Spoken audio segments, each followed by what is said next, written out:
a ranar 12 ga watan Rabiul Awwal shekara ta 11 bayan hijira, a sallar asuba manzo Allah ya daga labulan ɗakin na Aisha, sai ya hango sai na Abubakar yana ba da sallah, sahabbai sun kewaye shi suna bin sa sallah, sai manzo Allah ya gode wa Allah, al'ummansa ta haɗu a bayan sayyidina Abubakar Siddiq, ya gode wa Allah.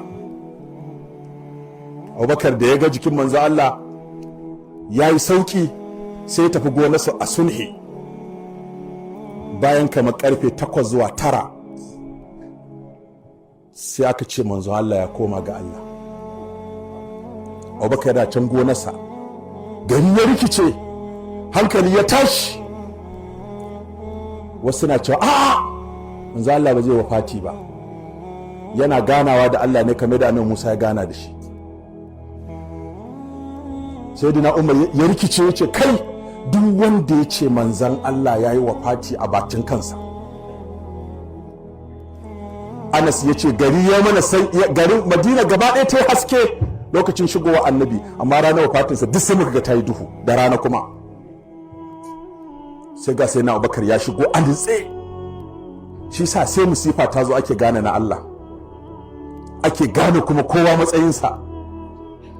Sai ya zo yana zuwa kawai bai ce kowa komai ba, sai ya wuce ɗakin manzo Allah, ya wuce ɗakin Aisha, yana zuwa ya buɗe fuskar manzo Allah, ga tana haske tana annuri. Sai ya sumbaci goshin sai ya ce ibta hayyan wa mayyita, kai ko ka ji daɗin ka da ranka, ka ji daɗin ka da babu ranka.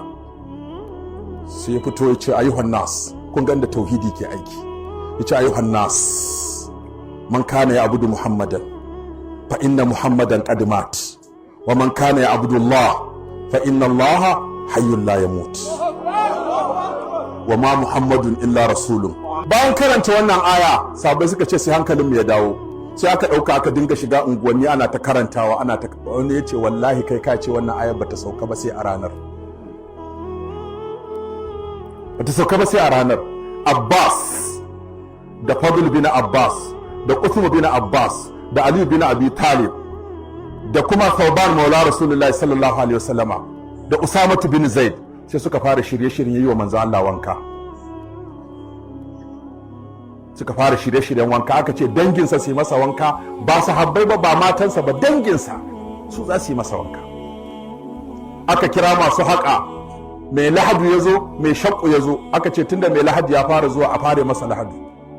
Sai aka ji Ubadatu, Sa'ad bin Ubada suna taro. Abubakar ya ce wasu Abu Bakar bin Jarrah da Umar bin Khattab, ku zo mu je mu ji me ake tattauna. A nan ne aka zaɓi Sayyidina Abubakar ya zama khalifan manzon Allah sallallahu alaihi wasallama, da mubayar Abu Bakar bin Jarrah da Umar bin Khattab da sauran sahabban da suke gurin.